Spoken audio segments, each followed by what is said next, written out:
Hey, good evening, everybody. Chief Meteorologist Brad Petovich here for Live Weather Impact. Well, I look blurry. I think, Sean, I'm super blurry there. We might have to focus that up. I'm like, either my eyes are really bad, or if you're watching right now, there we go. Thank you, Sean. Somebody bumped our camera there. I'm like, so that's pretty late. It's a long day, but not that long yet. Welcome in tonight on Live Weather Impact. This is Chief Meteorologist Brad Petovich. Brittany Van Voorhees will probably join me in a little bit. Tim's going to join me. We're talking rain, folks. That's the big story today. Finally, much needed rainfall on the way. We had a little bit earlier today, but look at this. There's more on the way. This is actually starting to unfold pretty much the way we expected, with the heaviest rain coming in tonight into tomorrow. Boy, we've got some big-time severe weather ongoing to our south. Several tornado warnings in parts of Louisiana, Mississippi, Alabama. The good news for us, none of that really severe weather's heading away. It doesn't mean we couldn't see a couple strong storms, which we'll get into in a moment, but you could see all this rain heading our way. To me, this is the best view right there. Look at that radar view. You can just progress that off to the east. That's not going to miss us. It's just a matter of whether you get under one of the heavier thunderstorms, and if you get hit repeatedly, that's really what's going to drive the rainfall totals up. We call that training, when the same area gets hit again and again, and the word training comes from, think about train tracks. If you live on the train tracks and each car goes over the same spot again and again, well, if you get the same cluster of storms and move over the same spot, you end up with some heavier downpours. So we already have some good rain out there. Here we are at 6:30, light rain in the Hickory, Newton, Conover area. That's the Unifor region, up through the foothills, then back into Rutherford County, over there towards Lake Lure, not too far from Polk County, then going down in the upstate. And then we watch a couple of thunderstorms coming into the upstate, over towards Clemson, Anderson area. We've got a pretty good cluster there. That's the one little cell we'll have to watch this evening, because the sun doesn't set now. I'm looking at my watch. The sun sets at 8:13 tonight. Boy, it's just getting later and later. So we still have time to warm up a little bit. Temperatures are in the upper 70s, low 80s. But the biggest difference today compared to really the last 2 months, we actually have humidity. It's not crazy high, but low to mid 60 dew points.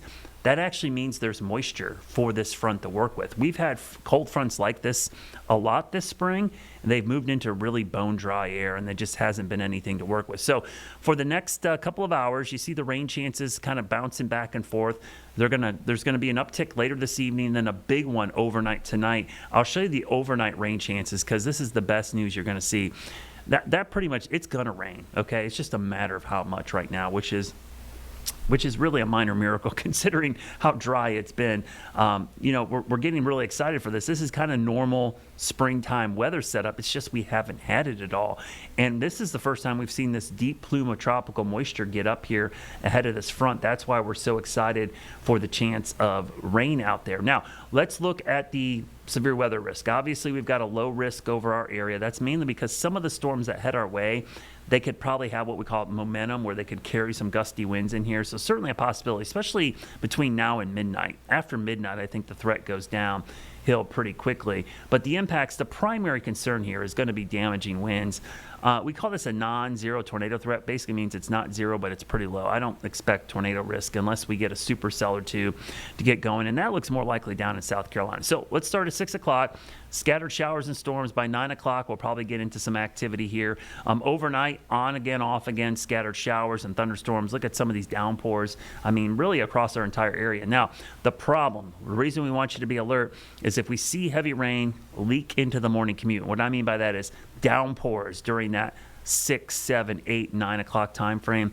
That will cause issues on the roads. If it's light rain, it shouldn't cause issue on the roads. It might, but that's usually more a driver error than it is with the rainfall. Remember, the sunrise tomorrow morning, 6:27. Okay, so it's not dark at 6:30, 7 o'clock. So if it's raining, visibility should be pretty good. I worry more about those commutes where it's dark and it's pouring rain. That's usually when we see big time issues. So if it's heavy rain, it certainly will slow you down. So just think about that when you're getting up tomorrow or even going to bed tonight.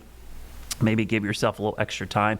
We get a lull in the middle of the day tomorrow. Then look at this. Another line of showers and storms form, probably along a cold front that's going to develop in the afternoon. This is actually the front pushing in, and you'll see it kind of diving south, and then that pushes through, and then, boy, it gets kind of chilly.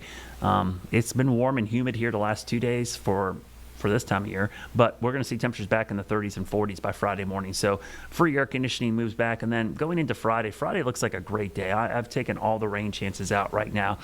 Even a low risk of flash flooding for a few areas to our west. You can see the medium risk back there. I don't anticipate flood issues. If we see a flood issue, it's going to be a clogged storm drain or just rain too fast in one spot, and that caused an issue. So how much rain could we see? Now, big caveat here. This is a disclaimer. We show model totals like this. People go, we're getting 2.49. That's not what's going to fall, or 2.1. We're not that good. And the model's just spitting out a number.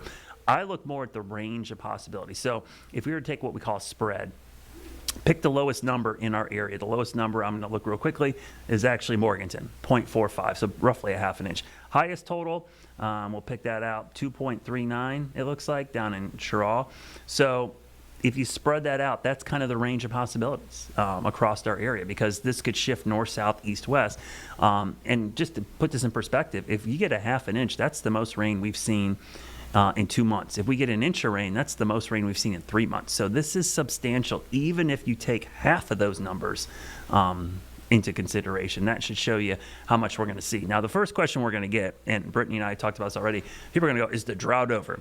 No. This will not end the drought at all, because we need 15 inches of rain in 30 days. So even if we get the highest number, 2.5 inches, that only takes 2.5 inches off of that 15. So we need probably 12.5 more inches to get back to where we want to be, right? So we got a long ways to go. Now, this will not affect the drought monitor tomorrow either, because the drought monitor, even though it comes out on Thursdays, the data goes Tuesday to Tuesday. So none of the rain that falls today, tonight, tomorrow will count in this week's drought monitor. It's in next week's drought monitor. So just a heads up. That is something that we're going to be asked a lot about, and we'll try to answer that ahead of time. Truist Championship going on. Rain. They've already delayed the start Thursday and Friday because of rain in the mornings. So just a heads up, that'll give the crews time to get the course ready. So you got time to get out there. I would caution you, bring good shoes, waterproof shoes if you're heading out to the course, because it's going to be wet. Here's a look at your Jerry Hunt Supercenter 7-day forecast.